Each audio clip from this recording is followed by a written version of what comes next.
In hindsight, the warning signs seem obvious. Similar victims, similar locations, similar encounters. But at the time, law enforcement did not see a serial pattern. This is not a story about what happened. It is about why it took so long to understand it. In the early 1970s, investigators were dealing with a series of individual disappearances. To them, each case appeared isolated and unrelated. The incidents were spread across different cities with different witnesses and fell under different police jurisdictions, without a known suspect, a clear motive, or a definitive crime scene in many instances.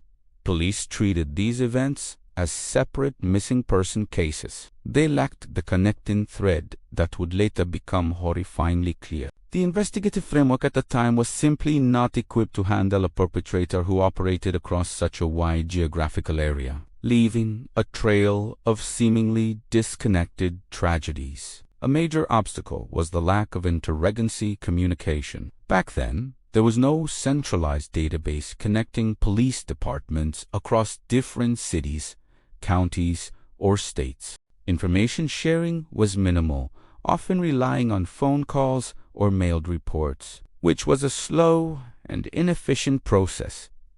Case files remained locked away in local departments. This meant that no single detective or department had access to the full scope of the disappearances happening across the Pacific Northwest and beyond. As a result, the patterns that seem so obvious to us today were completely invisible to them. They were looking at individual puzzle pieces without ever seeing the box with the full picture on it. Adding to the complexity was what we can call the ordinary suspect problem. Ted Bundy did not fit the common stereotype of a violent criminal from that era. He was educated, well-spoken, and socially presentable. He appeared charming and non-threatening. Investigators, much like the general public, were influenced by their own cognitive biases and assumptions about what a bad guy should look like. This made him an unlikely suspect in their eyes. He was able to blend in, using his respectable appearance as a form of camouflage, which significantly delayed anyone from taking a closer look at him, even when his name surfaced in connection with suspicious activities. Throughout the investigation, several witnesses provided key details that, in isolation, seemed insignificant. Some mentioned a man named Ted. Others described a similar-looking vehicle, often a Volkswagen Beetle. A recurring detail was a man with his arm in a sling or on crutches, asking for help to carry something. Individually, these details didn't raise major alarms. Without a pre-existing framework for understanding serial offender behavior, these similarities were not prioritized or connected.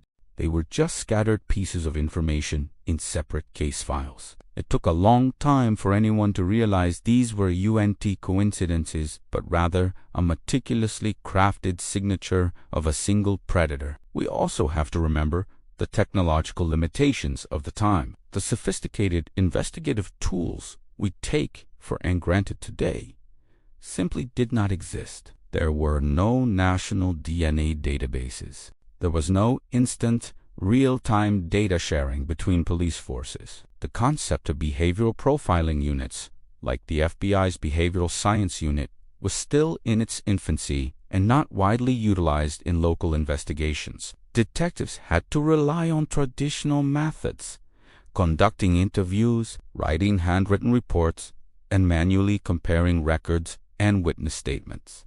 This painstaking, labor-intensive process slowed down every single stage of the investigation, giving the perpetrator more time to continue his spree undetected.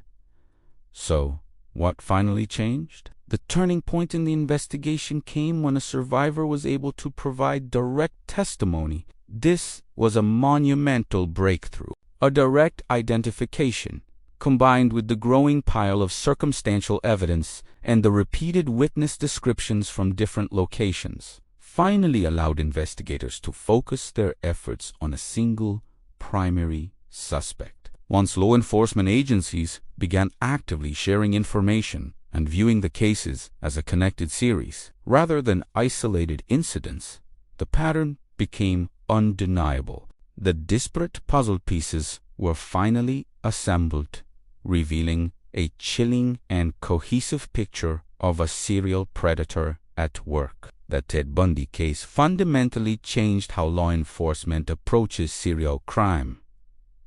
It was a brutal but necessary lesson. It starkly highlighted the critical need for interagency cooperation, the development of behavioral analysis as a standard investigative tool, and the creation of centralized information systems like VICEP, the Violent Criminal Apprehension Program. The failures in this case spurred reforms that have shaped modern criminal investigations ever since. The ability to share data quickly, recognize criminal signatures, and build profiles of unknown subjects can be traced back to the hard lessons learned from this era.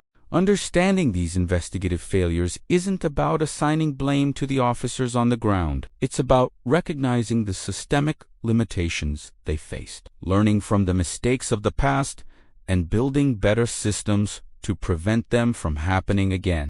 This case remains one of the most important and studied events in the history of modern criminal investigation, serving as a constant reminder of why collaboration, innovation, and an open mind are essential in the pursuit of justice. Thank you for watching.